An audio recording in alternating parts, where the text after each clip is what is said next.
Well, Jess, it was a tough game tonight. Do you want to start by talking us through it and how you're feeling post-match? Yeah, not feeling too bad, honestly. It was just too good tonight from Ash. I think we've seen her do that to a lot of people. Fortunately, I was a victim tonight to that, but she played a great match. There wasn't much I could do. We'll go to questions in room.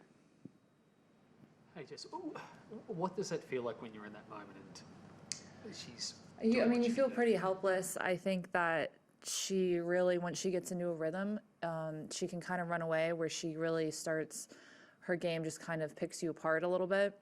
And it can be really frustrating because you don't feel like you can get a lot of free points. There's really not much you can do. So I think that with her, it's like you got to take your chances when you can, and when you don't, she definitely tends to kind of run away with the match a little bit.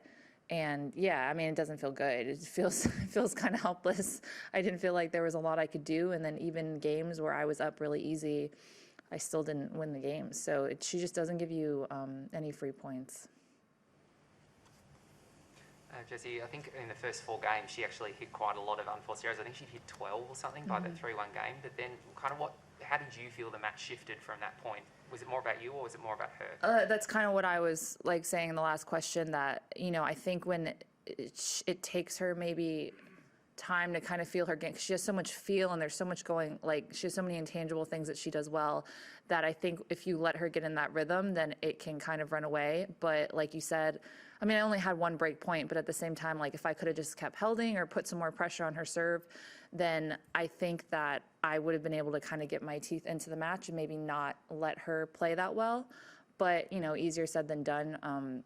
I did feel like she was making some errors in the first set where, again, if I could have taken advantage of that, maybe it would have been a different story and maybe I wouldn't have won, but, would have had a better chance. And, but wasn't able to do that. And she was able to kind of really string things together pretty quickly and run away with it. Your own effort, being able to back up the quarterfinal appearance last year and doing so again this year, I know tonight was difficult, but, how pleased are you with that? Given the points on offer and I suppose some of the pressure that comes with that. Yes, I'm really proud of myself to be able to back up a quarterfinal.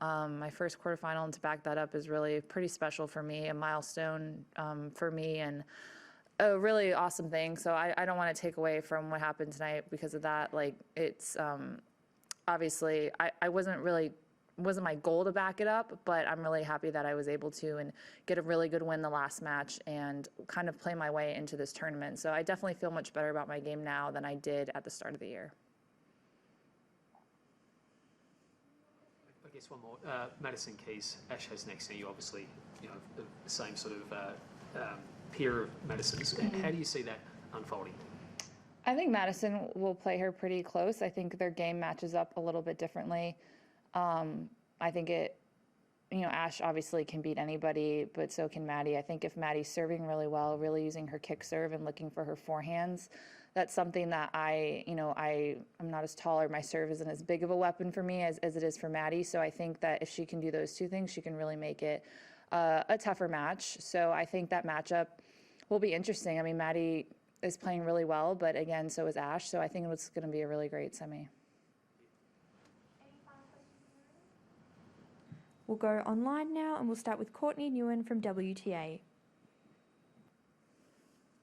Hey Jess, tough one tonight, but I'm curious, throughout the week, listening to all the players, kind of when they get asked about Ash, there's a lot of, it's very complimentary. Obviously, you talked about her and her technique and her tactical brain, Naomi, all these people talking about how she's a great number 1, et cetera, et cetera. Is there any sense that she kind of occupies a little bit of real estate in the tour's heads in terms of how good she can be, how dominant she has been, holding the number 1, all that sort of stuff at this point? Yes, of course. I mean, I think she just does everything really well. Like, honestly, she just does everything, I think, a little bit better than everybody. Just for like women's tennis as well, like she kind of plays more of like a guy, maybe a different kind of style that we're not used to playing day in and day out. So it's really hard to come from someone that hits the ball really hard to like, someone that's giving you all these different shots that you don't normally see. So if you're not really playing that all the time, it's really hard to go out and kind of play that way with her and figure it out. I think she just does everything better, honestly, than most people. And just for her size, the fact that she serves so well is, I think, a big difference. And I just think her intangibles, like her defensive plays, I think her defense and her serve are probably her best kind of assets. But definitely, I think definitely she kind of figured it out a little bit, like mentally and physically and with her game, where she kind of has, the confidence right now where she, I think, feels like she can go out there and kind of chop anybody up when she's playing really well. And just to do it 2 out of 3 sets is for someone to beat her is tough, because she just makes you play so much and does everything so well. So yeah, I think she's definitely living in everyone's head a little bit. I don't think anyone is going to feel great going out to play her, because they know that they have to play really well. Thank you. And do we have any final questions online? If not, that concludes the press conference. Thank you to the journalists who've joined us in the room and online. Thanks, guys.